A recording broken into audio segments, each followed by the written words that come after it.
दोस्तों बोस बोर्ड सिक्किम के 25 अक्टूबर से एग्ज़ाम स्टार्ट होने वाली है और एग्ज़ाम के साथ साथ अब ये है कि एग्ज़ाम में आपको प्रॉब्लम क्या क्या आ रही है। कुछ लोग हैं जिन्होंने अभी तक रजिस्ट्रेशन ही नहीं किया है और इसका ये भी है कि जब उनसे पूछा जा रहा है तो उनको ये है कि लॉगिन तो मेरा हो रहा है, रजिस्ट्रेशन नंबर तो मेरा आ रहा है, जबकि रजिस्ट्रेशन के लिए एक अलग से लिंक दिया गया था सभी स्टूडेंट्स को। आपने जिस भी अपने सेंटर से एडमिशन लिया था तो आपको एक लिंक दिया गया था जिस पर रजिस्ट्रेशन करना जरूरी था।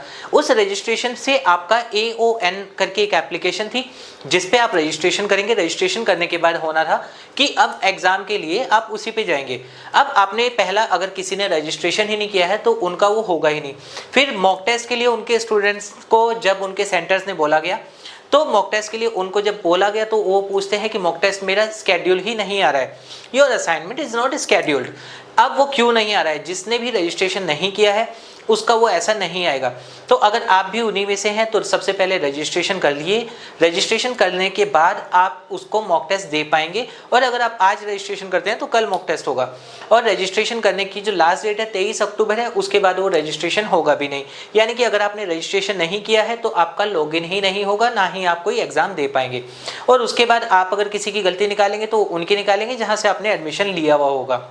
खैर ये कॉमन सी चीज़ है कि हमेशा उनकी गलती निकाली जाती है। स्टूडेंट जो है, अभी अगर मैं आपको खुद की भी हमारी बात करें, अगर हमने सबको लिंक भेजे हुए थे तो लिंक्स में भी ये होता है कि हमने व्हाट्सएप के थ्रू लिंक भेजा है कि इससे थ्रू आप रजिस्ट्रेशन कर सकते हैं, तो नीचे कमेंट आता है सर लिंक तो भेज दीजिए। तो ऐसी प्रॉब्लम आप भी अगर कर रहे हैं तो उसको ठीक कीजिए, अपने सेंटर से कॉन्टैक्ट कीजिए और जल्दी से जल्दी अपना रजिस्ट्रेशन कीजिए और मॉक टेस्ट कर लीजिए। मॉक टेस्ट करना क्यों जरूरी है? इस बार एग्जाम में थोड़े से चेंजेस हुए हैं। वो चेंजेस ये हुए हैं कि ऑब्जेक्टिव के साथ डिस्क्रिप्टिव भी है। अब लोगों की क्वेरी है कि डिस्क्रिप्टिव में कैसे करूंगा या फिर ऑब्जेक्टिव में कैसे करूंगा। तो जिसने मॉक टेस्ट दिया होगा उसी को पता होगा कि 20 क्वेश्चन ऑब्जेक्टिव है। ऑब्जेक्टिव में आपका टिक मार्क वाला है, वहीं के वहीं करने हैं। और सेक्शन बी जो है उसमें 2 क्वेश्चन आपके थ्योरेटिकल है। दोनों के दोनों थ्योरेटिकल क्वेश्चन में आपको फोटो खींच के, अगर आप मोबाइल से कर रहे हैं तो अपलोड करना है। और वहां पर एक गाइडलाइन दी गई है जो कि आपके स्टूडेंट लॉगिन में एग्जाम गाइडलाइन दी गई है, उसको जरूर पढ़ लें। दिक्कत क्या है कि आप उसको पढ़ते नहीं है और उसके बाद आप मॉक टेस्ट डायरेक्ट देना शुरू कर रहे हैं या फिर कुछ दिक्कत हो रही है। अब जैसे कि अगर कोई बिना उस गाइडलाइन को पढ़े, उसके बाद ये है कि आप अपने लैपटॉप से अगर कर रहे हैं तो लैपटॉप के लिए भी क्लियरली गाइडलाइन दी गई है कि लैपटॉप का प्रोसेसर क्या होना चाहिए, कौन से लैपटॉप में सपोर्ट करेगा, आपका वो ऑडियो फ्रेंडली होना चाहिए, उसमें वेबकैम होना चाहिए, आपको दी गई है, जो कि अगर आप नहीं पढ़ रहे हैं तो आपको दिक्कत आएगी। नंबर 2 पे बात करते हैं ये कि थ्योरेटिकल क्वेश्चन जो इस बार फर्स्ट टाइम हो रहे हैं उसमें 5 पेपर तक आप उसको कर सकते हैं। यानी कि जब आप फोटो खींचकर अपलोड करना चाहेंगे तो सिर्फ 5 पेजेस तक। अगर आपका आंसर 5 पेजेस से ज्यादा है तो आपको एक PDF बनाना होगा, PDF बनाकर उसको अपलोड कर सकते हैं। ध्यान रखिएगा कि आपकी जो फाइल की साइज होता है 500 KB से ज्यादा ना हो, जिससे कि वो इजीली अपलोड हो जाए, वरना आपका एक और क्वेश्चन वहां पर आ जाएगा। नंबर 2 पे बात करते हैं एडमिट कार्ड। कुछ लोग अभी तक ये है कि मेरे को एडमिट कार्ड ही नहीं मिला है, जबकि 1000 बार मैसेजेस जा रहे हैं, सबको इन्फॉर्मेशन मिल रही है, लेकिन आप लोगों को यही है।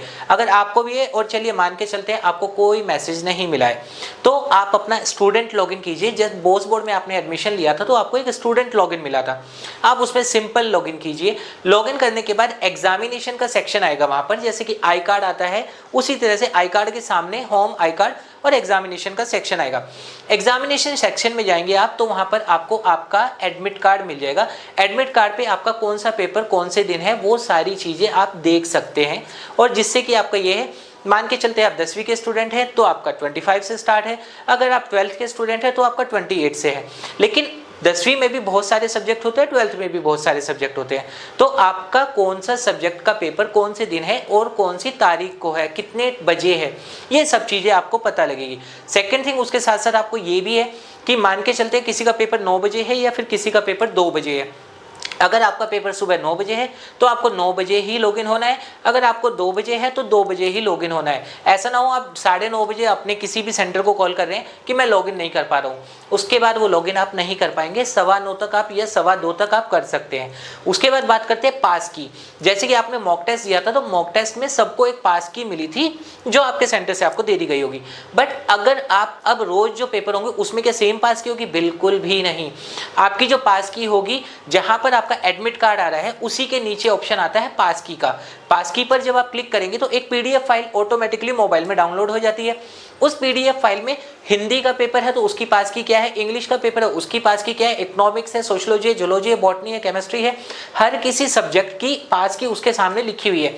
यानी कि जिस दिन आपका जो पेपर है, अगर मान के चलिए आपका हिंदी का पेपर है और हिंदी का पेपर आपका 25 तारीख को है, तो 25 तारीख को हिंदी के पेपर की पास की क्या है वो वहां से आप डाउनलोड कर सकते हैं। तो दोस्तों ये था बोस बोर्ड के ऊपर एग्जाम के ऊपर वो इंक्वायरीज जो आपकी लगातार आ रही है और आगे भी आप फेस करेंगे जब आप एग्जाम देने बैठेंगे।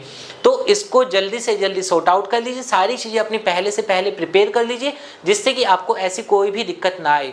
तो उम्मीद करूंगा दोस्तों आपको ये इन्फॉर्मेशन पसंद आई होगी। अभी भी अगर आपकी कोई क्वेरी है आप कमेंट कर सकते हैं, मैं रिप्लाई उसका कर दूंगा।